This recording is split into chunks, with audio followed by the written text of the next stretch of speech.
გუშინ შემხვდა მეგობრებო ესეთი პოსტი Facebook-ზე. ანუ დასაკლავი კურდღელი რამდენი თვიდან შეიძლება რომ იყოს. რა თქმა უნდა, ეგ დამოკიდებულია ჯიშზე, მაგრამ კონკრეტულად იყო როგორც ვიცი კალიფორნიულზე. და კალიფორნიულს ახლა 3 თვის ხდება. ნუ ეს კიდე არაა დასაკლავი. კვებიდან გამომდინარე და ჯიშიდან გამომდინარე. ნუ 2 თვიდან კი კრიფავს წონას, მაგრამ ჯერ კიდევ ვერაა. ალბათ 4 თვიდან სადღაც 3 თვე, 3 თვენახევარი 4 თვე უკვე 2 კილომდე მაინც უნდა ავიდეს და მე იქნება დასაკლავი. თან გუშინ ძალიან შემოტევა მქონა რაღაცებმა აჭყივლეს ჩემი კურდღლები, რამდენი მაკლია კიდევ ვერ დავთვალე. ამიტომ ძალიან ცოტა მყავს აქ. ზოგი გაიქცა კიდეც, არის რაღაც ხვრელები, სადაც ზურებიან და ვერ დავთვალე რა მაკლია და როგორ მაკლია.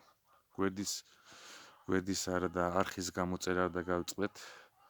გათამაშება ისევ ძალაშია, 100 გამომწერს გავათამაშებ წყვილ დედა მამალს, როგორც შეგვიდით. იყავით აქტიურები და მადლობა ყურადღებისთვის.